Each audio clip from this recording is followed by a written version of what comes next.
Oh. Saw her this morning, this afternoon. At the open house or the ribbon cutting. Yes.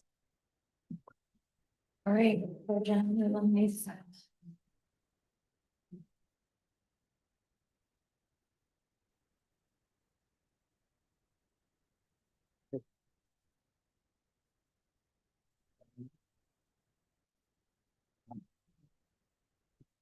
We'll give her a chance. Yes. Just deduct 2 minutes of her pay next year. Parts of that, but it's just. Everyone, it's time. Exactly. Oh, don't look at me. Somebody appropriate. That sweet balance. Like 5 years is that? Michael Jordan, that's Michael to you.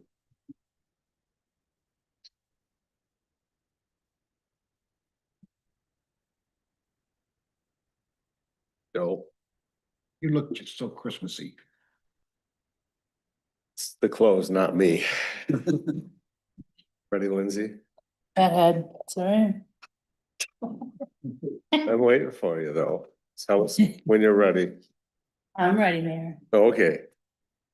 Call to order City Council for the City of Petoskey for December 15th, 2025. Ask that you rise with me for a pledge of allegiance to the flag of the United States of America. I pledge allegiance To the flag of the United States of America and to the republic for which it stands, one nation, under God, indivisible, with liberty and justice for all.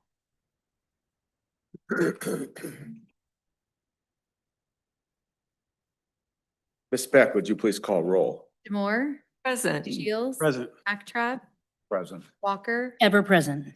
Murphy. Present. We have a quorum. Now, I'm going to turn this over to Sarah Beck because we have the oath of office, administration of the oath of office to the council people that have been elected. So perhaps, do you want them to come out in front? Sure. Why don't the three of you rise and go out in front? Just, yep, 2, 3, 4. Can a picture? Yeah. Oh, do you wanna do it? Either way. Go ahead. Aren't you in that You're picture? getting in the picture. Picture, take them.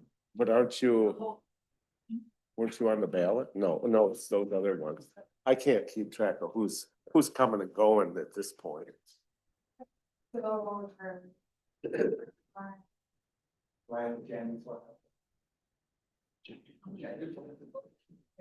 You're in the wrong. Yeah, just do 3, perfect. Let's stay out of the picture. So if you guys can raise your right hand, please. I'm just gonna do all at once, okay? Do you solemnly swear that you will support the Constitution of the United States and the Constitution of Michigan, that you will, in all respects, observe the provisions of the city charter and the ordinances of the city of Petoskey, and that you will faithfully discharge the duties of council member for Ward 2, Ward 4, Ward 3, to which you were elected in and for the city of Petoskey, county of Emmett, and state of Michigan, according to the best of your ability. So I'm gonna have you guys all sign here. Charlie first. This on this spot is mine, right? You want to get the end of the, you're supposed to say you meet now with this the bride. I know it did Thank you. very. they will be-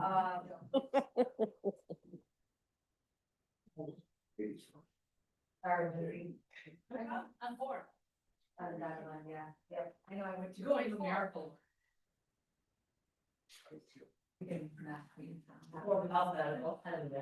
Right upstairs. Of the life of shoes.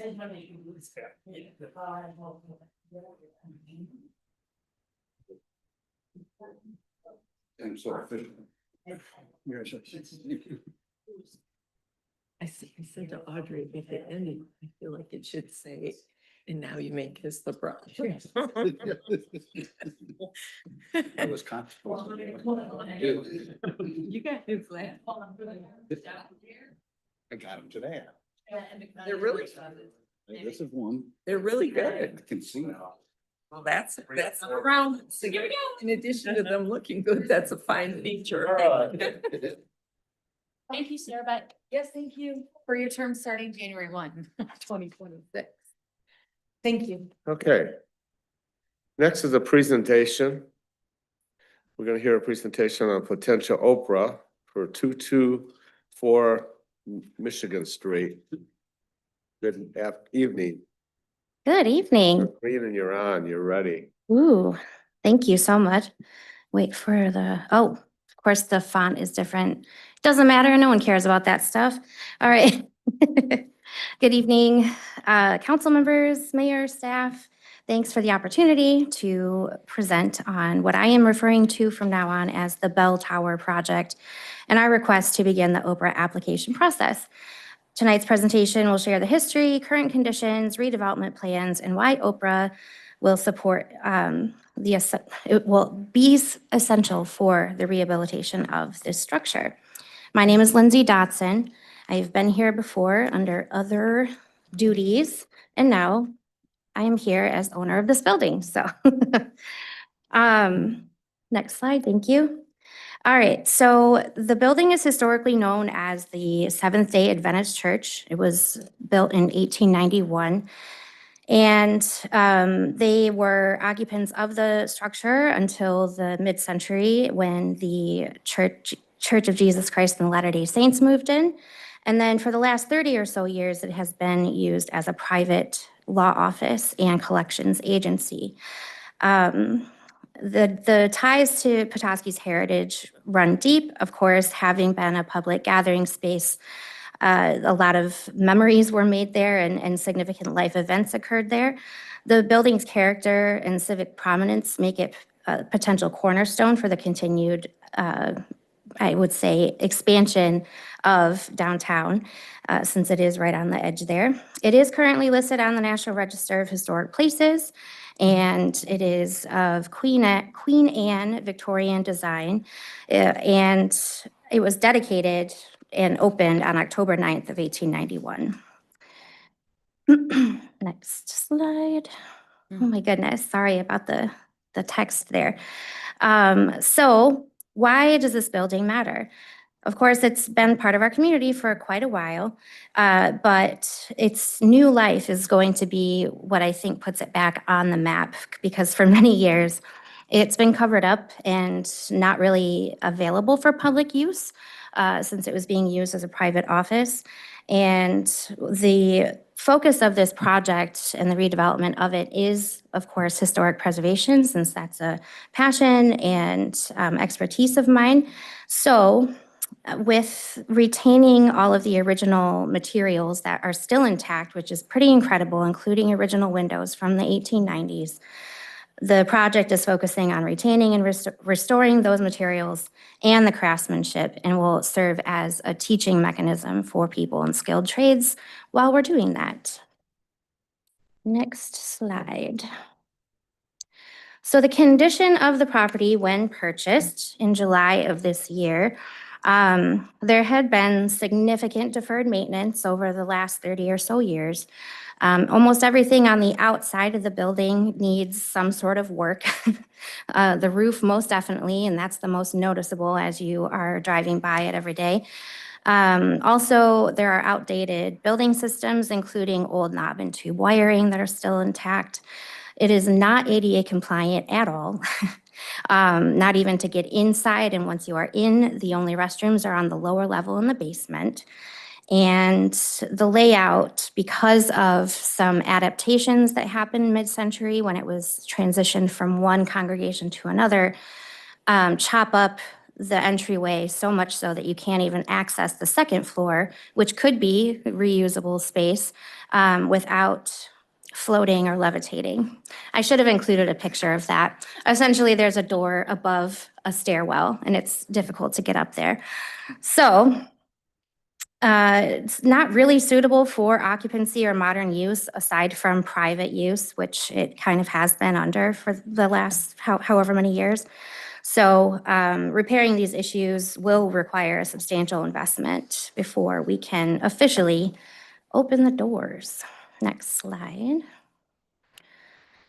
You know the definition, you're not foreign to this process at this point, but not only is with the deferred maintenance and outdated systems, we also discovered after purchase that it is contaminated by the dry cleaner across the street. And remediation never took place before we got it. So thankfully, we are working with Eagle and we are working on a system that will be permanently installed to make it safe for occupancy. It is currently considered safe for 8 hours a day, but not for residential use. And that is something that we hope to achieve eventually. Next. That's the access, sorry, that picture. That was access to the bell tower. So clearly really safe, right? So early progress. We've already invested significant time, planning, and funds into the project, which demonstrates our commitment and readiness to move into full-scale rehabilitation once financing and plans are settled. We are working with an award-winning team of historic architects and structural engineers out of Quinn Evans in Ann Arbor to develop a full scope of work required to get this building back to being accessible and functional for the entire community. A lot of work has happened, and most of it's been very surface level, just to clean up the site and get better access to to be able to assess what actually needs to be done, essentially. None of the work has required permits so far, because I know that was a question that came up. Next slide, please. So the future use of the bell tower. The main level is most likely going to end up being a performance and event venue, able to accommodate weddings, concerts, classes, fundraisers. The lower level, right now, there seems to be an immediate need for creative studio space. So that might be a temporary use while we work on the plans for eventually building apartments on the lower level. The outcome, regardless of some of the potential uses, is that it will be a year-round, publicly accessible, economically productive landmark. Our plan balances preservation with viable adaptive reuse.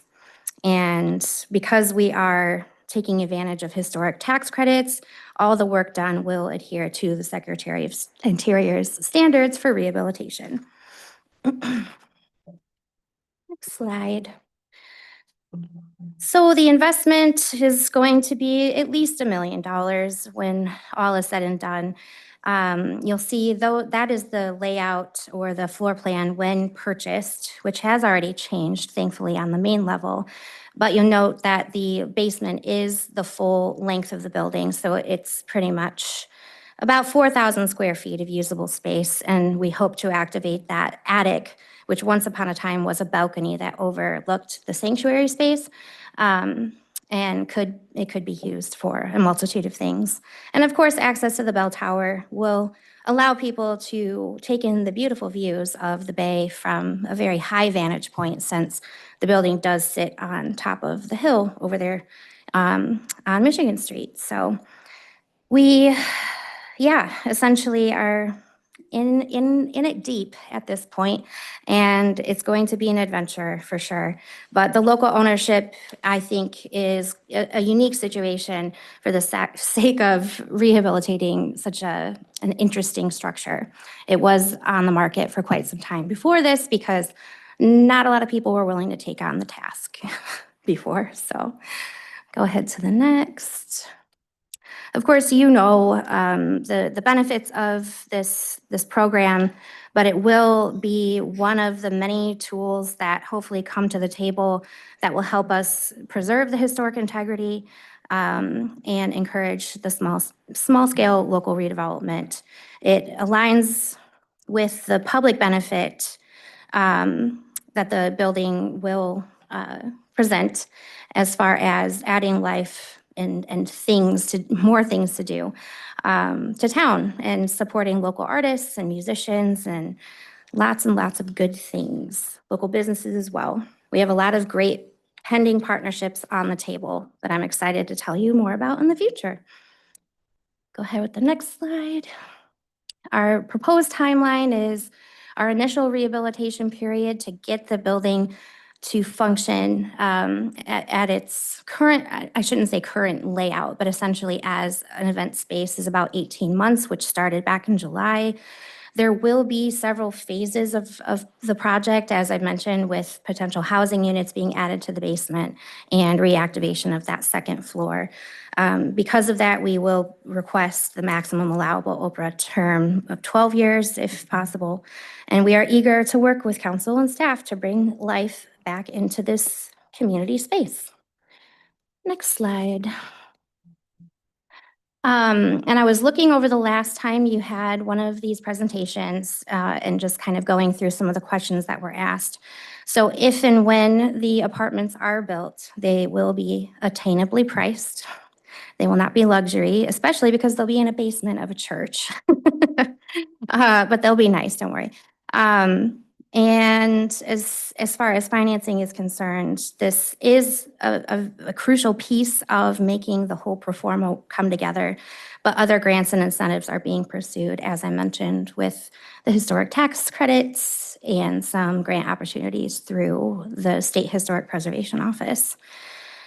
So I welcome, I say we, there's more than me, but I'm the face of the project. We welcome your input and look forward to collaborating if we are so lucky to have your support as resources come to the table. Considerations to add apartments, like I said, that's an emphasis because that was the initial idea when we purchased the property.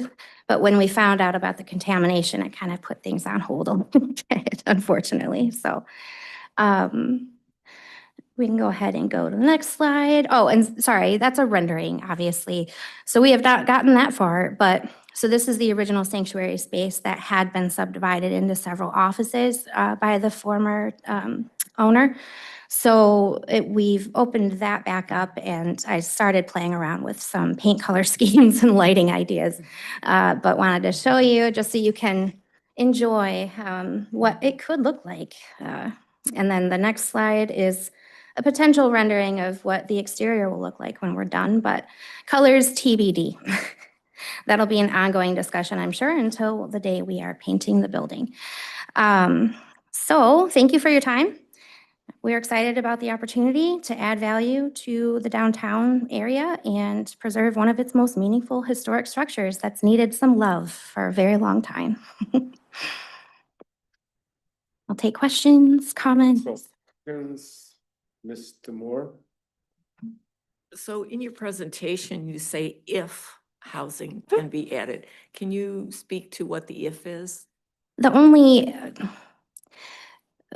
pending all of the hoops that are required when it comes to adding residential, you have to start getting into additional systems like fire suppression and sprinklers. And if the building department will even sign off on, thankfully the egress windows already exist, so that won't be too much of a lift to be able to design that. But essentially, we're waiting on the architects and the structural engineers to tell us that that is something that is possible without completely raising the building. So Would that be along with the performance and event venues for weddings, concerts, classes, and fundraisers, or is it an either or? it would be along with, and I know that there are people that are like, well, who would want to live in a place where stuff like that might be happening upstairs? Obviously, that's going to be a known element when someone signs the lease. And any event that ever takes place there is going to end at a reasonable time, 9, 10 o'clock, because obviously there are neighbors to consider in anything that's going on. So yep, it would be both, because the space upstairs is wide open, and there has been demonstrated many, many times by a lot of partnering organizations that there's apparently a need for flexible community space that can be used as we are hoping to use here. So, and that includes Bliss Fest, the Crooked Tree Arts Center. We've had conversations at length with all of these individuals. So, among other great organizations, including the Rotary Club. So, Thank you. What else? Mr. Knobtrop. On the schedule that showed all the cost breakdown and it was kind of blocked by the picture. Mhm. Could we go back to there? I had a question on that. sure. Go back. Yep, there. Oh, Yeah, could you kind of move that? Yeah. So this is a list of what you're going to spend the money on. currently, yes. So what is capital? What is 642,000 of capital? What does that mean? That's essentially the money still to be spent on the overall rehabilitation of the project. So the other kind of soft costs and this is a snapshot from a spreadsheet by MEDC, so it doesn't tell the whole story, and I apologize for that. But essentially, the 642 figure is where we're at currently on the plan to move forward with I mean, ADA that's the amount of accessibility. money that you've raised? No, we have it committed mostly, aside from a couple of pending numbers, but we have a couple of investors out at the table that are graciously being involved in the project in a substantial way, which is wonderful. So, but yeah, the breakdown of that table is a little strange without the context of the rest of the spreadsheet, and I apologize. Rather significant dollar amount that's not accounted for. Yeah. I'm sorry that it's labeled that way. It's MEDC's workbook, like I said, and I quickly, because I was looking for something that kind of snapshotted it. And I didn't consider how it just labeled it as capital, but that is most of, so there's building renovation and then the capital contribution on top of that is a lot of the soft costs that go into the planning and future work that like the apartment building and reaccessing the second floor. So it's strange, and I'm sorry that that's a confusing table. But obviously, if we are to move forward, more specifics will be shared. And this part of my ignorance is you say it's local ownership. Is it a nonprofit ownership? Or is there a private person or company going to operate it for profit? So it's actually going to be twofold. So there is a private company that owns the building. I'm 50% owner. And then there is a nonprofit component that is being worked on right now for the essentially the skilled trade rehabilitation part of the project, because the idea is our entity will continue to do this with other projects. This is my first go at a redevelopment. Put that out on the table so everyone can pick on me. It's fine. But so essentially the nonprofit piece will also eventually have a portion of the ownership, but not full. So. Thank you. Ms. Walker. Thank you, Mayor. Thank you, Lindsay, for your presentation and also for the tour that you gave me last Wednesday. It was really nice to kind of see your vision unfolding. I guess my questions are in regards to the remediation with Eagle and what they've identified as like it's soil contamination. That is it radon or is it PFAS that's coming from the previous hookers dry cleaning, like permeating the soil and coming into the building, restricting it to the 8 hours of occupancy daily, which would be prohibitive for a residential unit living in the basement. But all that considered, now you said that when we spoke on Wednesday, you said that Eagle had provided some like temporary like mobile ventilation systems for circulation of the air. Do you know exactly what the remediation proposed scope of work would be for that basement unit to get it up to a situation where people would be able to occupy it? I will know more specifics about the scope in a couple of weeks, thankfully, because they did just finalize the contract with the person that's going to be doing the work. But essentially, and I don't remember the chemical, and I should have looked that up just for the sake of knowing that you might ask that question, because it is specific to dry cleaning use, but it is compared to a radon kind of contamination where, yes, it's leaching out of the soil into the building, into the basement. They're continuing to monitor. They had put in what they call vapor pins in the easement or right away and in the basement, but then they were denied access to the building after that, and so they couldn't collect the information. So they have some additional sampling to do to confirm that the levels are still where they were back when they were checking on it beforehand. But essentially, the scope of the thing that's going to be installed is compared to a radon system. Okay. And what all that entails TBD, but thankfully they are paying for it, which is lovely. Thank you, State of Michigan. And I do have a second question, Mayor, if I may. Please. Thank you. So my second question is, would this, beyond Oprah, have you considered other structures for financing that could assist in the redevelopment? And would redevelopment ready with like Dan Leonard and company, would this qualify for this? Or if, because the building is already purchased by you and the other person that's developing it, would that qualify for a potential redevelopment ready property? Is that something that you're considering as well? Or is it too late in the game because you've already acquired the property? Nope, it is eligible, and Dan and I and Hannah and your lovely city manager have been talking about what that could look like. So there's definitely other potential benefits on the table for our location and the fact that it's a historic property that will be mixed use. So Thank you. go ahead. Oh, I'm telling you, and it's the mayor's job. Sorry. I just want to applaud your courage for taking this on Thank you. and recognize the very clear benefits to our residents and public for seeing that space brought back to use. And I didn't realize the history of that, so it's fascinating. I wish you the best. Thank you.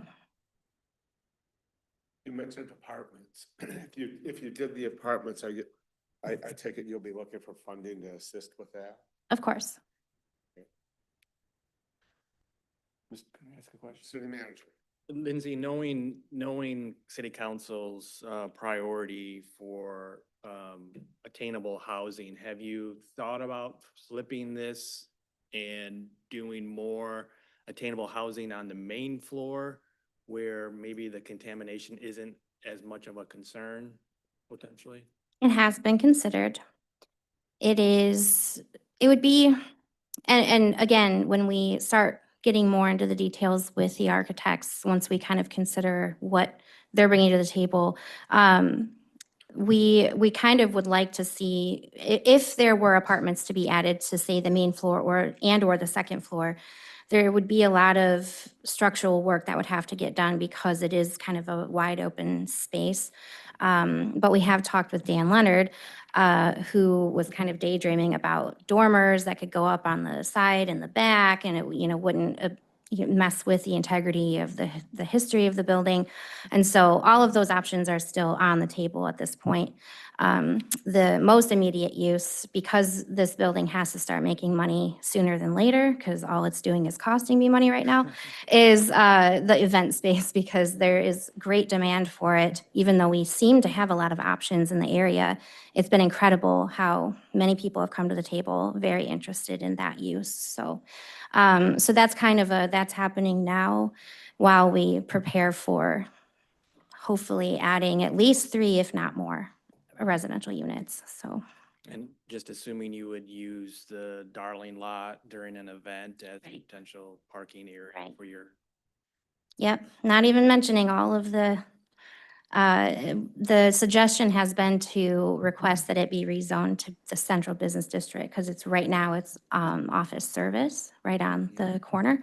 That is what John has recommended, so that we don't have to ask for the variance with parking. So, because there's nowhere to put it. It's just a building and some corners. Would the nonprofits have ownership in this then or not? Not necessarily ownership, but it's probably going to be the operator per se for the sake of donations. Like essentially, there's going to be a lot of things that we're fundraising for. And obviously, we want people to be able to get the tax benefits for contributing. So the business model is more of a cooperative between a bunch of these creative entities that I've mentioned and some local artists. And it's already starting to look like it would be heavily programmed, which is incredible. So, yeah. Other questions? No? Well, we look forward to talking to you in the future. Thank you. Thank you very much for your presentation. You're welcome. And if anyone would like a tour, please feel free to get in touch with me because I love, Said 12 years. yes, yes.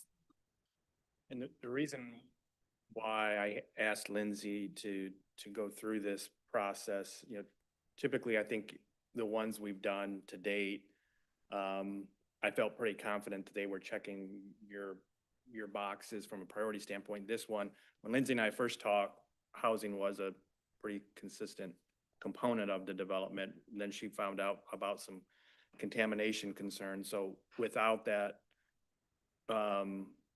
potential housing component, at least right off the bat, I wasn't sure where this was meeting your priority, but obviously it's a historical property. It's a significant property and there's value in rehabbing historical structures.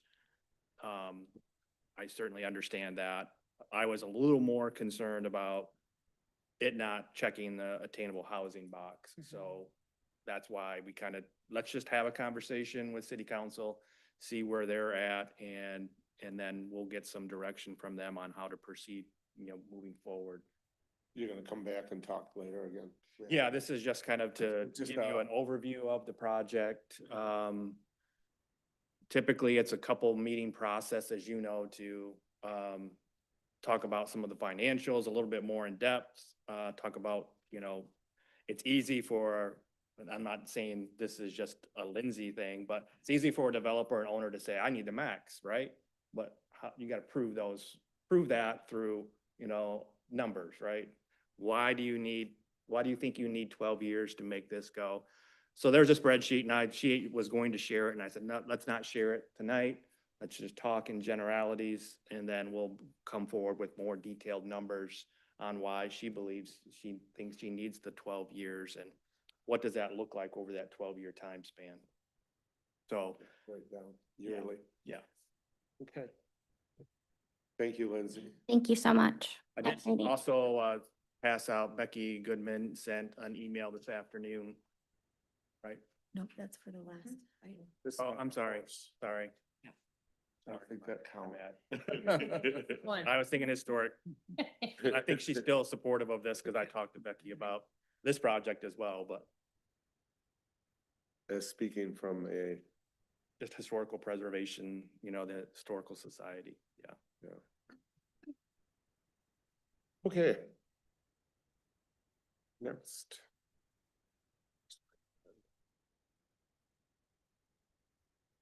Got too many pieces of paper here. Next, we have the consent agenda. It's the adoption of proposed resolution that would confirm approval of the following. December 1st, 2025, something. Regular session city council meeting minutes, as well as acknowledge the receipt of certain transactions that have occurred administratively since December 1st, 2025, as well as acknowledge a receipt of the November 2025 revenue and expenditures packet that you received. Do I have questions, possible motion if there are no questions or comments? Ms. Walker? Thank you, Mayor. I did have a question about like an item on page 16 dated 12/2025.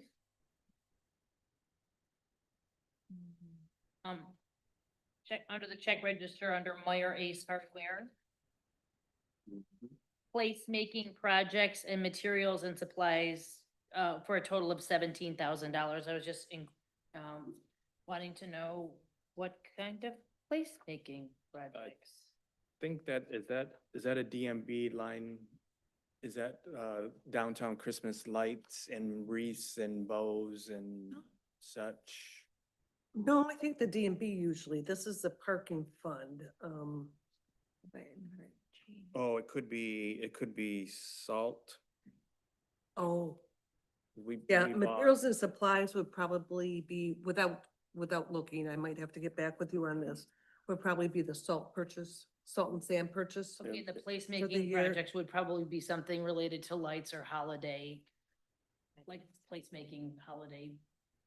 Well, if they're both, Yes. 514 is, It's the parking fund. Okay. Okay. We'll get an answer for you, finalize it. Thank you. Anybody else have any questions on it? Do I have a possible, Mr. Shields? I have a question. guys. Oh, sure, go, Oh, jeez. And then on page 19, 19. benchmark engineering, 3 line items for a total under contracted services for a total of $27,000. that is likely surveying work done on Howard Street and also at Magnus Park.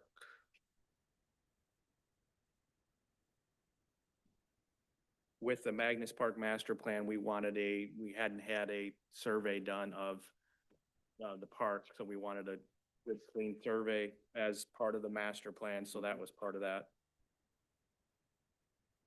Thank you. Other questions? I entertain the opportunity for a possible motion. Mayor, I'll move to approve the consent agenda. Thank you. I'll support. I have a motion from Mr. Shields, a second from Ms. Walker. Other discussions? No, I go to Ms. Beck for roll. Shields. Aye. Walker. Aye. Demore. Aye. Knocktrab. Aye. Murphy. Aye. Motion for the consent agenda passes 5-0. Now it's public comment. I have one sitting in front of me, and I feel it's probably important if somebody sends something to read it. I have a conflict tonight when I attend the city council's meeting. Could you please share the following, dear city council? I am writing on behalf of the Little Traverse Historical Society.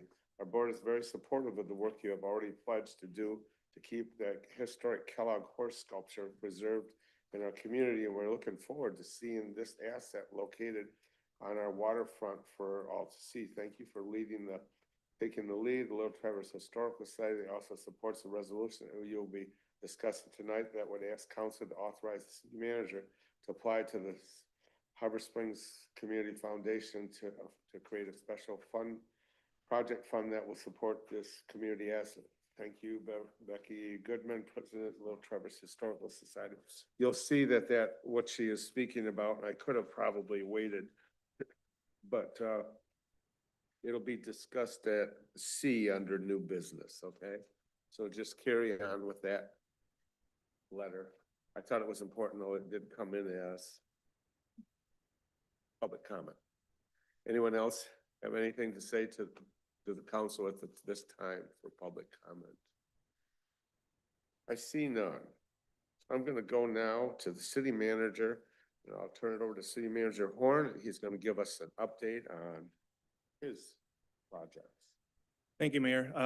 Just want to congratulate our downtown, our staff, all the volunteers, Rotary that assisted with the parade on Saturday. Just a lot of folks that worked kind of behind the scenes to make the last 2 weekends really a special time for our community and our visitors that enjoyed those 2 events. So that all happens due to, again, a lot of good hard work from staff and the community and volunteers that support our community. So thank you for that. This week, Downtown Management Board did cancel their meeting tomorrow night. So no regular meeting of the Downtown Management Board. Planning Commission does have their meeting on Wednesday, December 17 at 6 o'clock. They will be reviewing a major amendment for the block at Petoskey as they consider the construction of carports and garages for that development. So that will be on for consideration. And is that a public hearing, Charlie? or- Yes. Yes, okay. The public hearing is followed by. Yes, discussion, yep. And then they'll also be reviewing Crestview Commons PUD amendment. This is U-Haul is considering the former Kmart and former Big Lot location for indoor storage, a couple retail spots in that development as well. So that will be back. This will be the second discussion that Planning Commission has had with U-Haul on that site. A few project updates just overall. I won't really spend a lot of time at the block at Petoskey and Lofts. We know where those stand. The mayor and I and Lindsay, Joe, no, I didn't see Derek. Were you? Okay.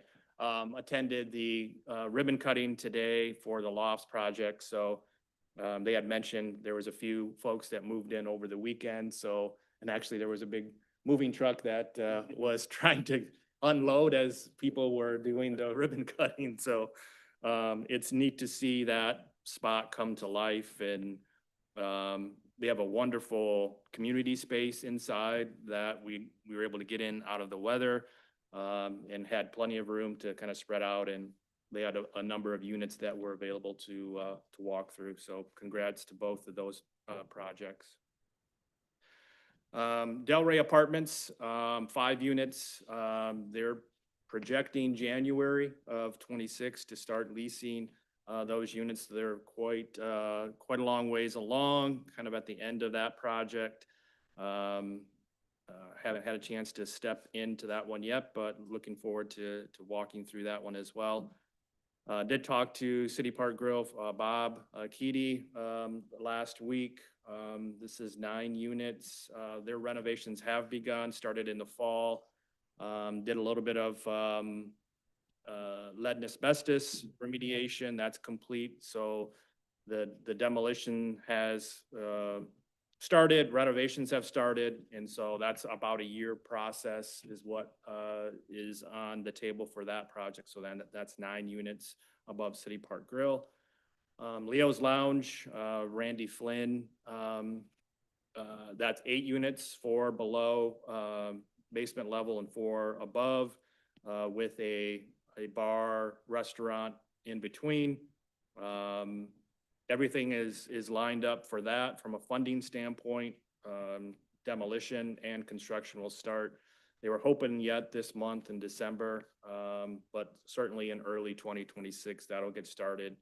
And initially that was a year to 18-month construction. So it'll be nice to see that facility kind of get rehabilitated and kind of come back to life, if you will. 316, 318 East Lake. Unfortunately, I did not get any response from the owner on current status. I know they have been doing some. Who is the owner? The Bergs. Thank you. So that's 6 units. They did get an extension from MEDC. The initial completion date was, I believe, December of 24. It's now September of 26. So that is right around the corner. So that they're gonna really have to move pretty quickly to meet that milestone. I don't know the appetite of MEDC to continue making amendments, but that'll be their decision. How about Pennies? Whoever's doing Pennies, are those rentals or are those gonna be owner? Those would be condos. So they're not rentals, so they Mm-mm. wouldn't be on this list. No. That project, since we're talking projects, is that, it's been what, 3.5 years? Is that anywhere to be done, you know? Yeah, they are making progress. I don't know what their ultimate end date is on that. Hopefully, we don't have to go through another entire summer of having to look at construction on that corner, but no, they're back working pretty diligently on it again.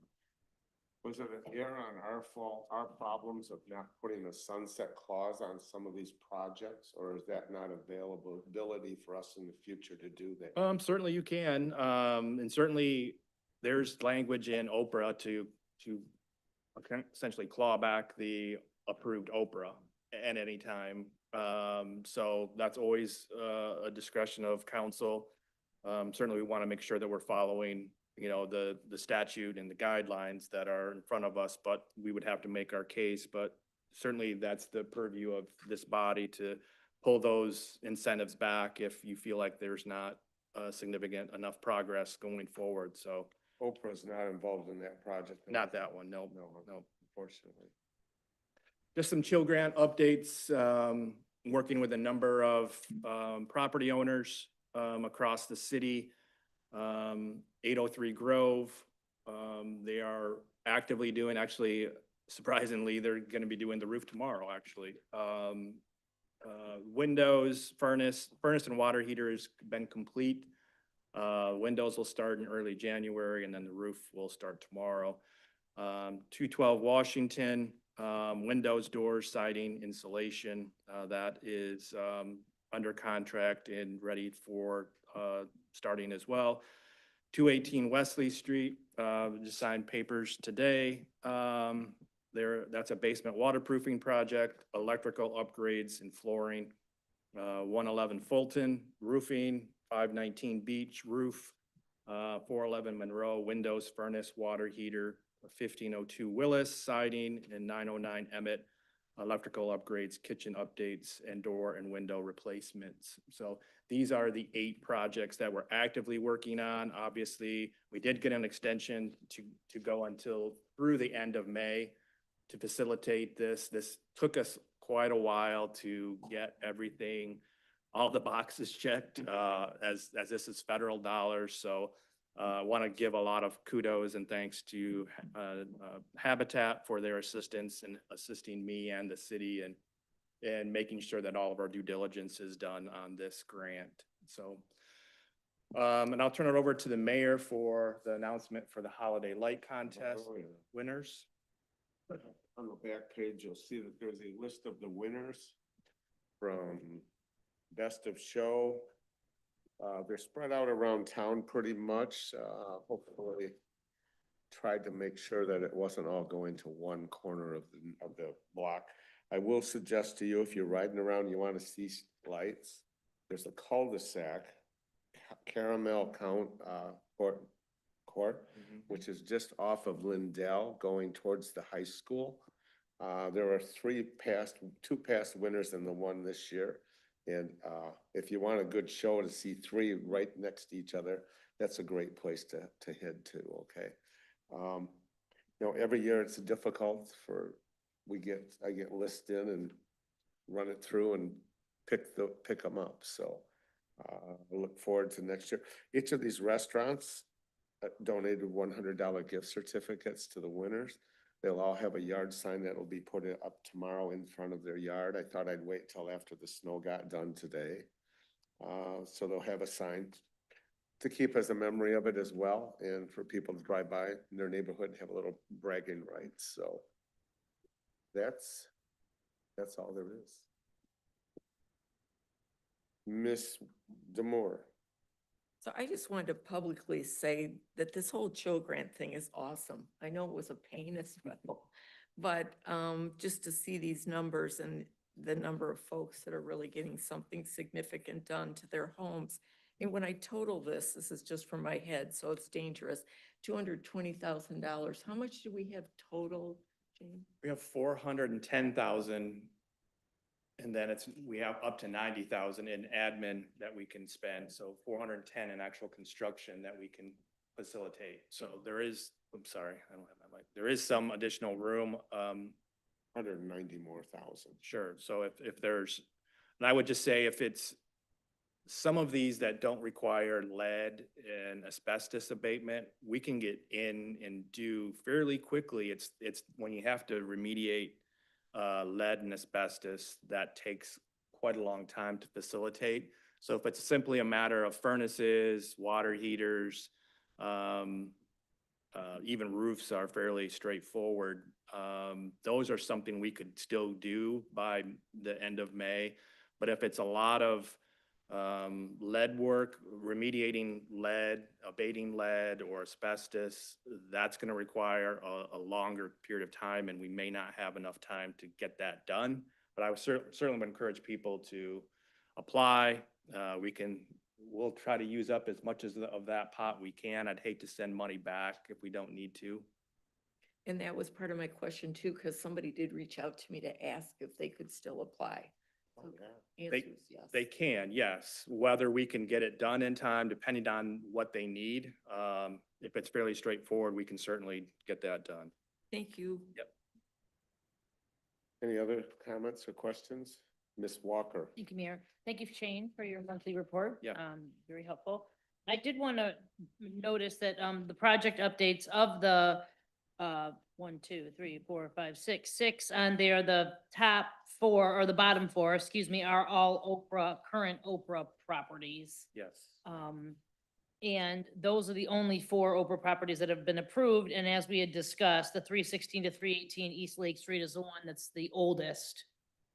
And, That actually expires December of 27, okay, 2027. 6-year Oprah at that time. And is there a threshold of recommended kind of like Oprah properties for a city of our size, for example, or is it at the discretion and the will of the governing body to kind of choose how, how many? Yeah, it's really up to this body. One thought that I had was, do you create the Oprah? Because you can create more than just one single property, which is what we've done historically. Is a district is one single property. You don't have to do that. You could create the whole central business district, could be an Oprah, and that way they wouldn't have to come to this body every time they wanted to do something, whether it's rehab their upper floors or whatever. But certainly the NEZ that you all have gone through and passed will also provide assistance. I do need to come back to this body, in January or early February to set the parameters of what that looks like, so we can kind of get that out a little bit more than we have to this point. But the NEZ will also be a tool that homeowners can use. NEZ, yeah. Okay, if I may, Yep. just kind of extrapolate on that. So traditionally, as you spoke of earlier, it's been very much geared towards housing related, rental housing related. But there are other avenues that Oprah can be utilized, especially considering the historic nature of like the proposal on the table that was introduced to us tonight. So Yep. wearing like that historical commission hat and like preserving of, and now it's not in the central business district right now, but there's this, it's in the office services, where it's Yes. zoned right Mhm. now. Okay. Yep. So just multi kind of considerations in terms of like, would the downtown management board and city council consider expanding the central business district to incorporate like historic structures of this nature potentially as well? Yeah, I think they've gone through that process in the past where they've kind of expanded their footprint out a little bit more. And certainly that could be a topic of discussion at a DMB meeting, in the future. Well, it would have to be approved by council as Right, well. Right. And I think before getting too far along, I think rezoning would be the number one question that you would want to address. And then if I may, Mayor, just another suggestion, I would hope that perhaps in the first quarter of 2026, if we could have Dan Leonard come back to city council to kind of like, wow, we've checked off so many boxes in the past 2 or 3 years. What does redevelopment ready look like for 2026 and beyond for the city of Petoskey? I don't know if he's available in the first quarter, if that's something that we could arrange, but it would be nice to have that conversation just to kind of come full circle. Thank you. Yeah, he was very complimentary to the city and his comments today on, early on, there was not really a desire to engage with MEDC and the city. And just over the last, 5 years or so, we've really done quite a number of projects with MEDC. So again, kudos to you all for engaging with them and for obviously MEDC for being a partner. So yeah, I would love to have Dan come and kind of present the state of the MEDC as it pertains to Petoskey. In talking with him, I think he mentioned there's concerns about what funding is available coming for the next year. Yeah. not just from federal, but also the state, and their willingness to put money towards some of these projects. So maybe he comes in, I don't know, February. Yeah. After he gets, we get it in January in through to see what funds are going to be available for the year. Mr. Moore? I have one more follow-up for the city manager, and I'm not, it's, if you don't know this answer, it's fine, but when you talk about clawbacks, so in circumstances where we might consider a clawback due to delays or whatever, is there any retroactive financial impact for the folks that aren't moving forward at a pace that might be expected? As far as having to pay back some of the tax savings that they've realized during that incentive? Yes. That's a great question, something probably I'd have to get further legal input on. I don't think that, I would just say in the case of 316, 318 East Lake, they've not realized the tax savings of the Oprah because they haven't really done anything. So there's no really difference there in pre-taxable value and post-taxable value because it's been such a slow moving train. So really it's to their detriment that they haven't done this because they've lost out on some tax savings that they could have realized. And I guess they could come back to this body and ask for kind of an extension or redo of that. And I've kind of said, probably not a great idea. So in that case, I don't think there would be much to claw back on because they haven't realized any savings. Thank you. Yep. I understand too, it was, the city has put out, what, 80,000, 90,000 to assist him in securing funds. And we had expectations of stuff being done that have not been done. So I guess our expectations are what have been dropped. We've had to lower our expectations, so there is a part of us that got ripped off on this. Next is the appointments, consideration appointment of Downtown Management Board. I bring to you Becky Phillip Krenig. As you know, she's reapplying. She's been on the board for, I believe, 1 year only. She's owned a business in downtown.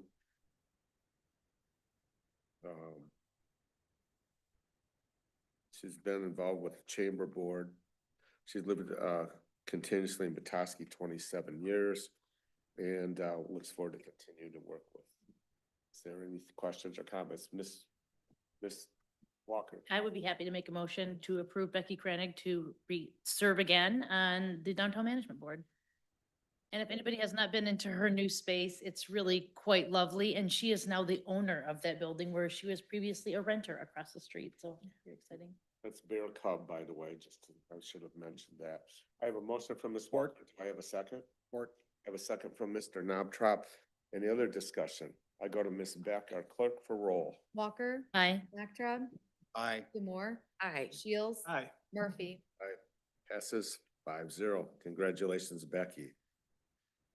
Next is new business, the adoption of a proposed resolution authorizing final amendments to the city's 2025 annual budget. I'm going to turn it over to our city manager, Horn, to give you the rundown on it. Thank you, Mayor. So as required in our annual audit requirements, we have to go through and kind of clean up the budget as far as true up the budget from any overages and such. There is a handout that excuse me, that we provided to you this evening. We had a bit of a typo in the TIFA fund on the resolution.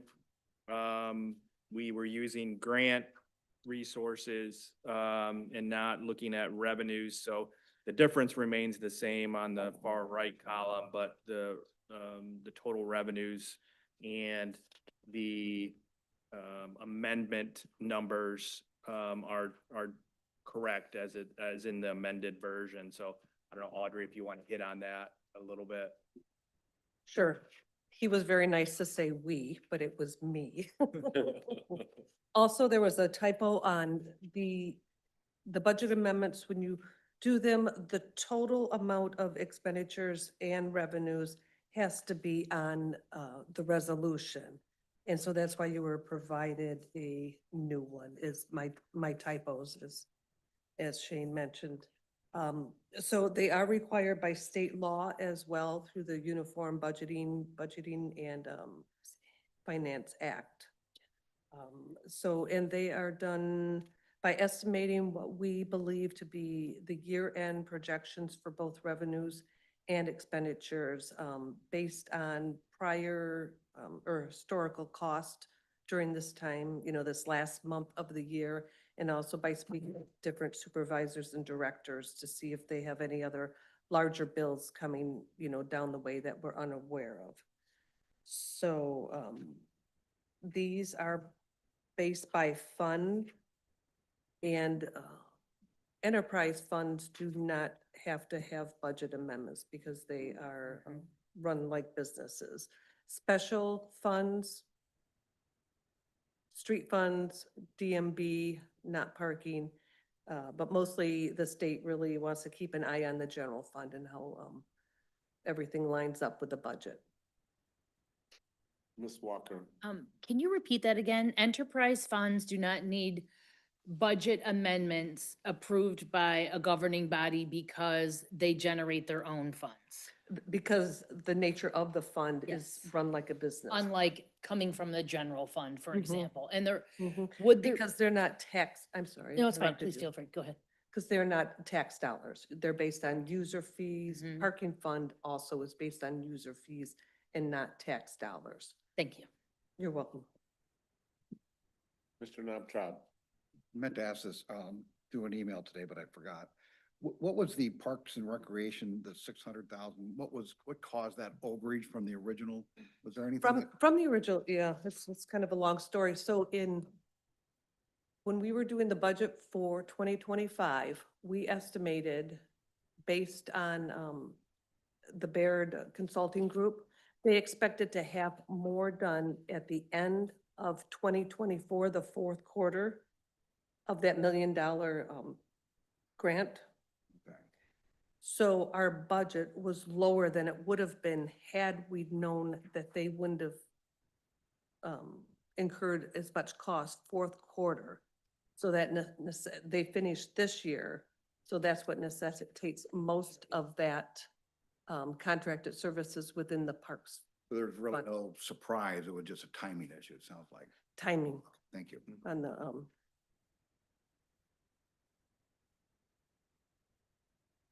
Mr. Moore. So, referencing the housing project fund, can you just speak to the expenditures contracted services, $850,000 for Maple Block construction loan draws? So is that unexpected or unreimbursed, or what, if you could just. this is on the loan itself. So mid-year, we set up a project housing fund or housing project fund for the Maple Block. Yep.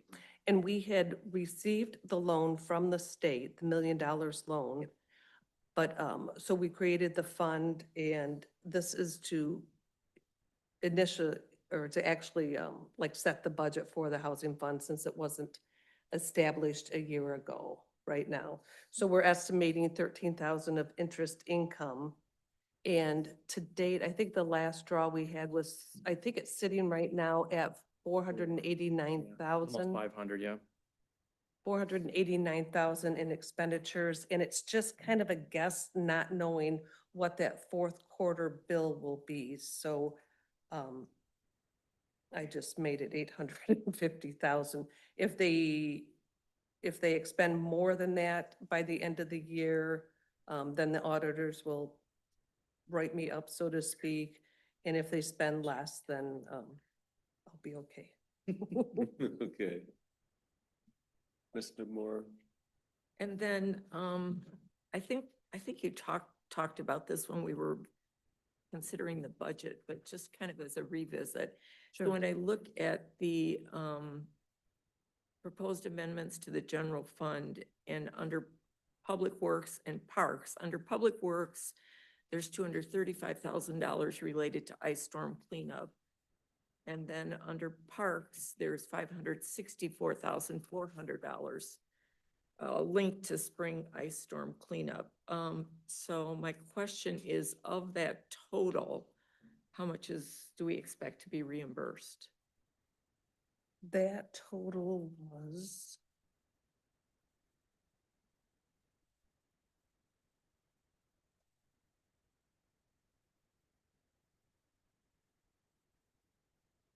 I think it was 275. So Around 275 to the general fund. only a partial. Mm-hmm. Thank you. You're welcome. Have a possible motion or more discussion? Mr. Knaptop. I would move to approve the proposed 2025 budget amendment, The amended resolution? the amended one. Yep, thank you. I second the motion. Have a motion for Mr. Knaptop, second for Mr. Shields. Any other discussion, council? Public wish to have any statements on this? I'm going to Ms. Beck for roll. Knaptrap, Aye. Shields, Aye. Walker, Aye. Moore, Aye. Murphy. Aye. Motion passes 5-0. Next, the adoption of the proposed resolution approving the 2026 poverty exemption policy and the guidelines. Would like to take that? This is just an annual kind of housekeeping effort. Our assessor passed this forward. We kind of use the same guidelines, income and asset tests. Obviously, the brackets change, and that's based on the state tax commission guidelines, poverty guidelines. So based on your number of persons residing in a home, those totals obviously typically tend to go up each year. So we've adjusted those guidelines, matching the state tax commission requirements.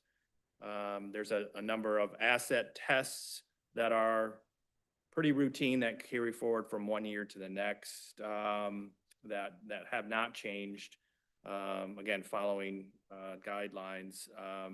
So this is on for your consideration and review and input. And any questions that might come Any up? questions? Just the more, No, I don't have a question, but I'm interested because the statute actually allows for partial exemptions as well. That's in the resolution. The exemptions could be at 25%, 50%, 75%, and then 100%.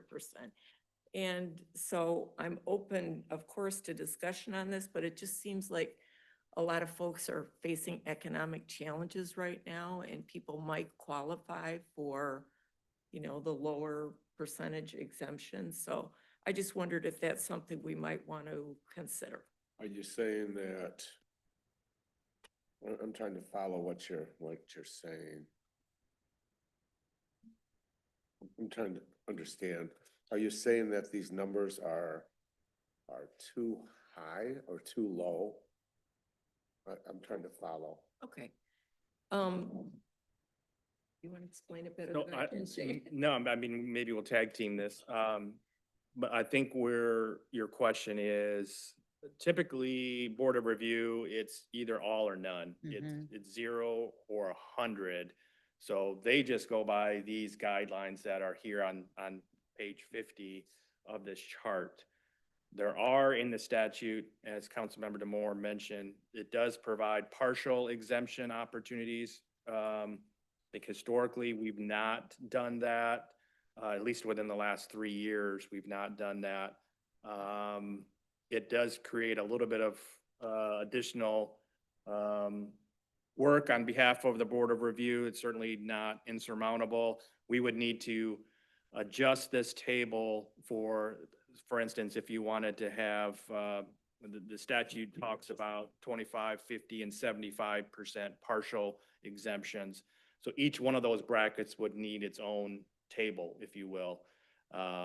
So for instance, if you have a 50% partial exemption, you would add 50% onto these totals so that one person becomes 50% higher in each one of those number of persons. So you would have to kind of recalculate that, which again is not insurmountable. It's just not something we've done. When I talked to our assessor today, they manage, I believe, 12 or 13 units. None of them do partial exemptions.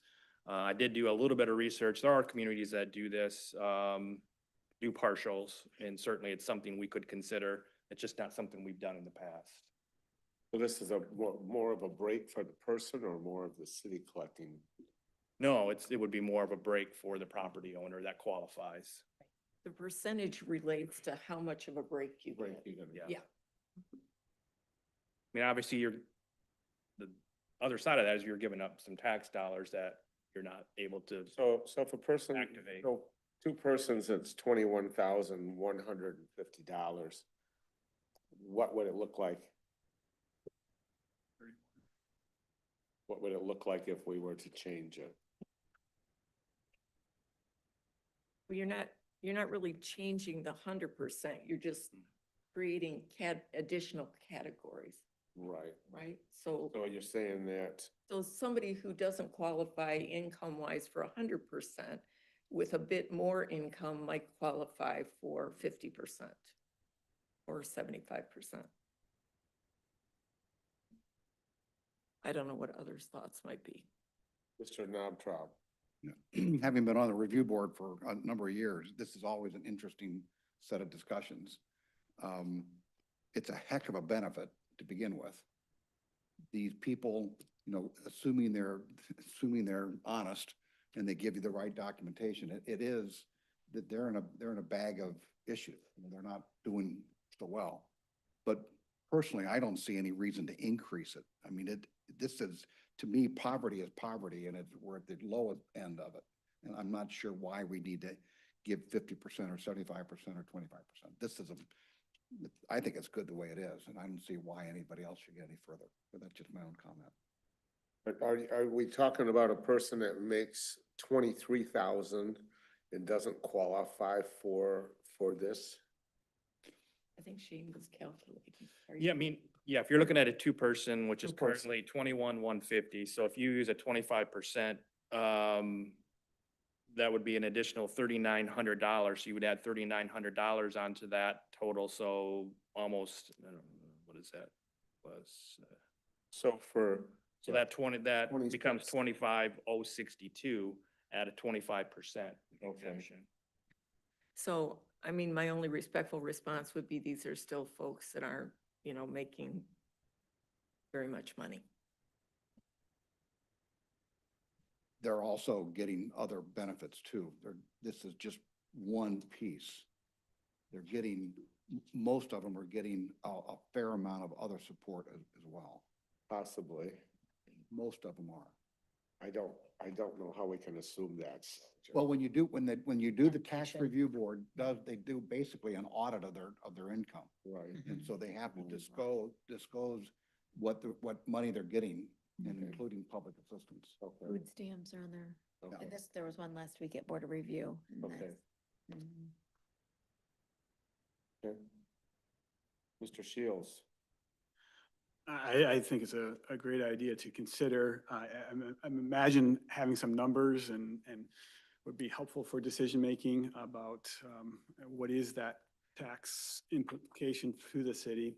I think as the city continues to discuss a potential millage, I think that, I have not been warmly welcoming that millage.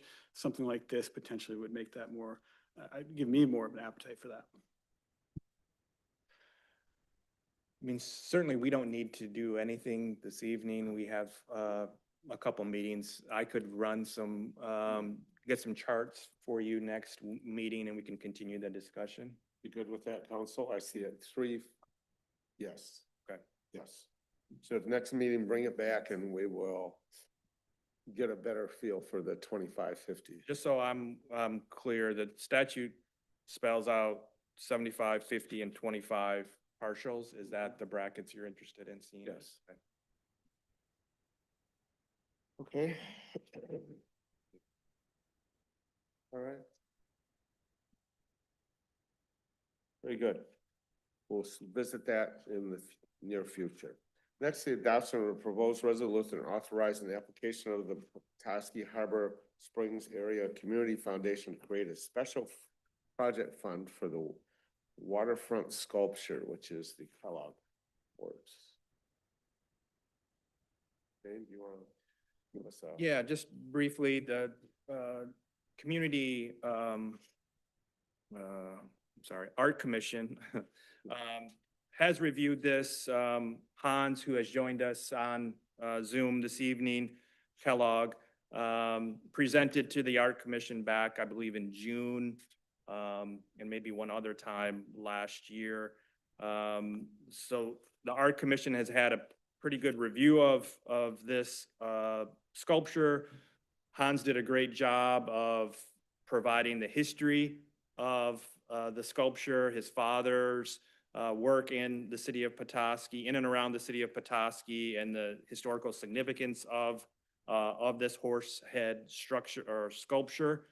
I don't know that we need to go into that full depth presentation again, but one of the things that we really wanted to see is, and in talking to DJ with the Petoskey Harbor Springs Area Community Foundation, he really wanted to try to facilitate this opportunity in the community. We talked to a couple different nonprofits, and it just wasn't working out to be that person that would generate the fund through the community foundation. So DJ asked if we would take this on, and he wanted to make sure that city council was supportive of it, authorizing me to go ahead and submit for this special projects fund through the community foundation. We would essentially be the organization, if you will, that when, and I'll just break it down, when funds were raised in the community, and Hans has a pretty good start with this already, but as funds go through the community foundation and we get to a point where we have enough funds to bronze the sculpture, if you will, the artist or the sculptor would, or the, I don't know what the term is, for bronzing, but that person would bill the city. We would pay that person. We would get reimbursed through the community foundation's fund. So we would kind of be that organization that would facilitate that and be responsible for that. So the city is not putting essentially money in there as city council. I'm not asking you to authorize any funds to go into this, but we would be applying, you would be authorizing me to apply on the city's behalf to create this special projects fund. So people would have a mechanism to donate toward this sculpture. And then when we get to a point where there's enough funds raised, then we would facilitate that work to be done, installed, and hopefully be able to be enjoyed. We have kind of narrowed down the location for this based on input from Hans, based on input from the community foundation. So the history of the sculpture is water related. So we wanted it to be close to the water, to the bayfront.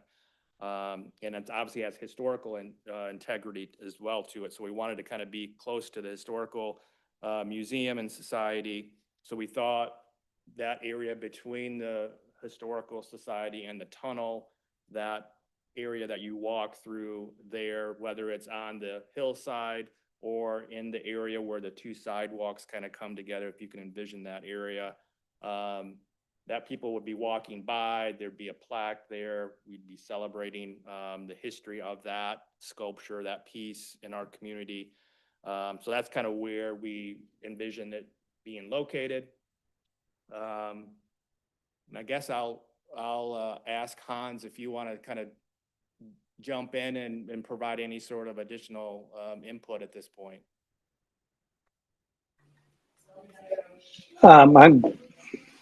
Yes, you guys can hear me okay?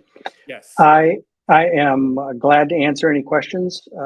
We have verbal funds that have been a verbal commitment to almost half the cost of the installation. Cost of the installation is around $50,000, and I've had about $25,000 that has been verbally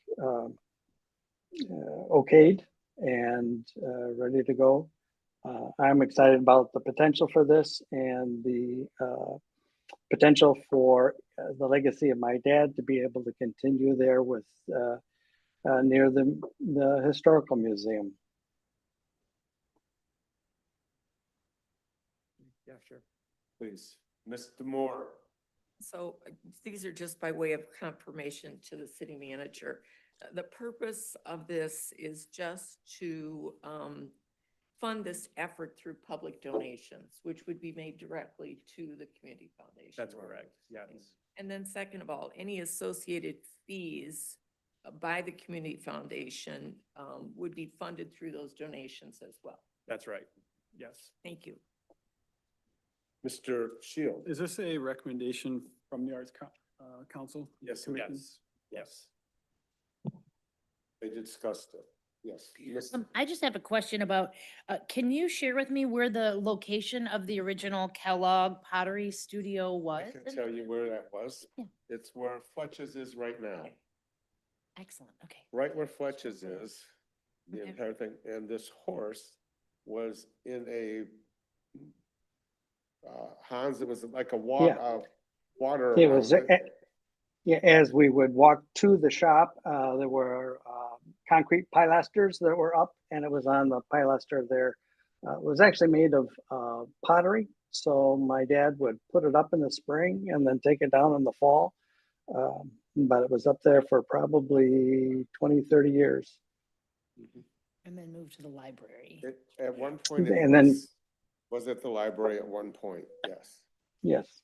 Thank you. And they needed the space, got a hold of Hans, was moved, and now it's coming back. It'll have its home in Petoskey with a nice plaque that was mentioned about his father and relation, where is the location, et cetera. Mr. Knoptraub. I think it's a great, this is a great way to do this too. I love the whole concept of it. My questions were really more in the contract with the foundation. The fees were ranging from 2 to 4%, and then we give up any interest that we would get. I'm just kind of wondering, when is it 2, when is it 4? Why don't they just waive the fees for us? Yeah, I don't think they would do that. That's pretty consistent with what they do with, because they will have some work in getting the donations, putting those into the funds accordingly. So there will be some work to do that. Certainly, we could go on our own and do this, but people are gonna be more prone to give toward a fund like this than, because they don't, I mean, I love the city. I've worked in local government my whole life, but not everybody has that trust and belief that when they put their money to something, it's gonna stay where they put it. So in something like this, I think people are more prone to give and know where it's going. The governance would be a heck of a lot better in the No. foundation. And- No question about it. Though I will say that the Arts Commission will be utilizing the city's Yeah. reference, resourcing of collection of money though. Due to the process that the art, that, I just really support this. Yeah. This is cool. it is. Thank you. Looking forward, Hans, when you get it done, I know we'll all be attending the ribbon cutting and the congratulations to you and your family and to your dad Stanley as well. So, Wonderful. Thank you. thank you. DJ did want me to mention, this does still have to be once we complete the application, which is in your packet, just so you know what I will be working on, their executive committee has to approve this fund. So it's not, just because we approve it, doesn't mean they're ultimately going to approve it, even though I think we have a great story to share here. So he's pretty competent. So do I have a motion? Ms. Walker? Mayor, I'll be happy to make a motion to approve adopt the proposed resolution providing direction to city staff to apply to the Petoskey Harbor Springs Community Foundation for a special project fund for this project. Support. I have a motion from Ms. Walker, a second from Ms. Demore. Any other comments? I go to City Clerk Beck for roll. Walker. Aye. Demore. Aye. Shields. Aye. Naktrab. Aye. Murphy. Aye. Well, congratulations, Han. Moving forward, Thank you. hopefully this year, yeah. City Council comments. I'm gonna start with the end of the year, Ward 4, Ms. Walker. Thank you, Mayor. I had the privilege and honor of attending the Lofts at Lumber Square ribbon cutting and open house later this afternoon. It's so delightful to see in Old Town Emmett, the fruition of these projects. I look forward to the Hotel Del Rey as well, completion in January of 2026 from the dates today. Feeling like, lots of energy in Ward 4, and lots of new neighbors. So when I go into those spaces, I also see the opportunities to meet with new neighbors, and there's lots of public space, gathering spaces in both complexes. So very exciting times. And also wearing my other hat, really the city of Petoskey is a shining star, in terms of its, giving multifamily housing access to recycling. Traditionally, in the recycling world, single-family housing gets its lion's share as taxpayers to the city of Petoskey. They automatically get to sign up, but we have to ask permission for multifamily properties, and it really is about equity and giving renters equity and access to convenient curbside recycling services. So I look forward to further approvals of those and spreading the recycling love to other multifamily apartments. So thank you so much. Ward 3, Mr. Knobtrop. Yes, I wanted to just give a little extra shout out tonight for it's called the Next Gen program at the Great Lakes Center for the Arts. And it's focused on a giving kids free of charge a full range of opportunity in the performing arts area. And so far this year, they've provided 300 and some kids of Petoskey in just 3 performances. Next couple of months, we're going to have another 500 kids. It ranges from pre-K to college. But the thing I really wanted to talk about was they just received a grant from the Michigan Family Engagement Region 2. And it's for them, for the Great Lakes Center to take the lead for systemic changes in our area around normalizing kids with special needs through a series of events to support how all of us can interact with these guys in their special challenges and compare it to how we are and try to kind of normalize being exposed to people with special needs. And it's an unusual program for a performing arts center to do that. I wanted to give them an extra shout out. Very nice. Ms. Demore, Ward 1. So I just want to take a moment and thank my colleague Derek Shields. I know everybody joins me in this for your service to the community, for your persistence on issues that you believe in, giving voice to those, because I'm a big believer that it's super important on this planet to respectfully use your voice, for the opportunities for respectful differences, always. Thank you. Mr. Shields. Thanks, Mayor. Last opportunity to use my voice. I'm going to, if you allow me. Support. Allow me, it's 1 page of comments here, but it's been a great honor to be a public servant for the city of Petoskey. Thank you, Manager Horn, Sarah, Audrey, and all the city staff and all civic leaders for serving the people of Petoskey. Thank you to Ward 2 residents who entrusted me to represent them, and thank you to my family who's also given to this cause. In reflecting over the last 5 years, I've tried to show up consistently and thoughtfully, offering ideas for innovation and encouragement for meaningful action within an institution that is rightly designed to move carefully and deliberately. The norms and structures that support stability, accountability, and public trust are deeply important, and I respect the role they play in good governance.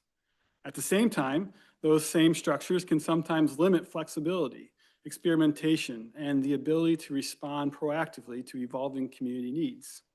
Safety and risk management are core responsibilities of government and essential community values.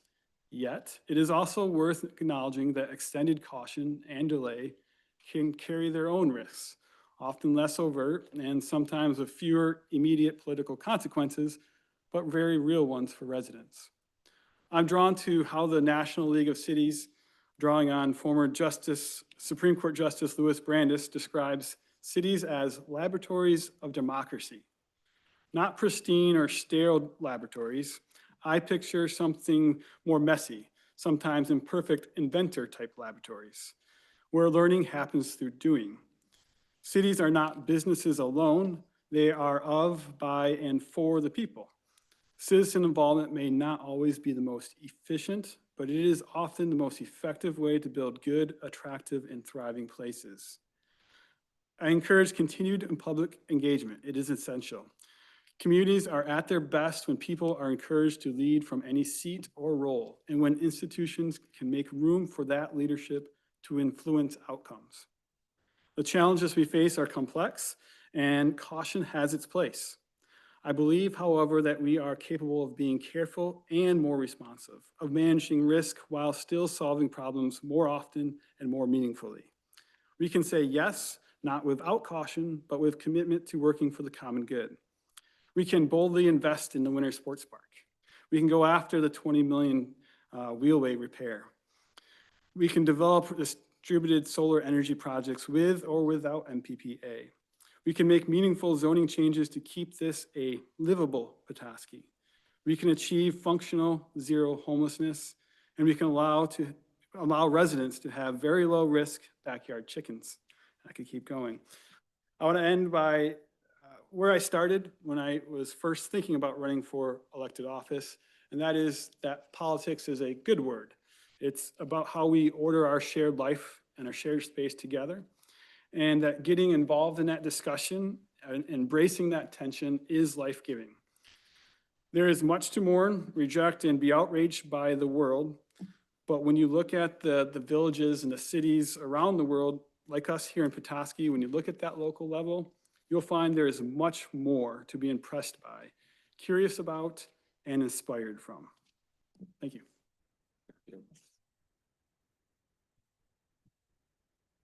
Well, I have this for Mr. Shields. I would like somebody to take a picture of us because I feel it's well worth it. Yeah.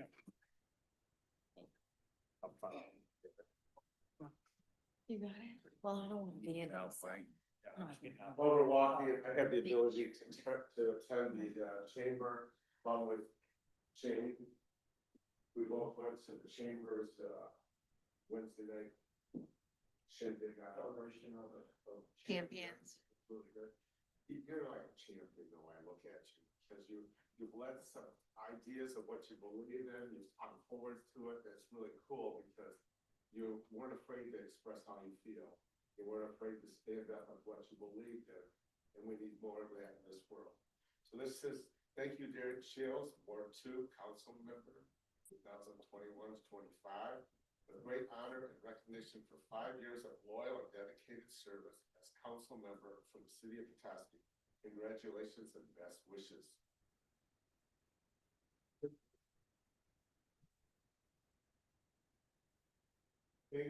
Probably whether you came at your office over there or at home, but hang your pride probably because you put 5 great years in. Thank you.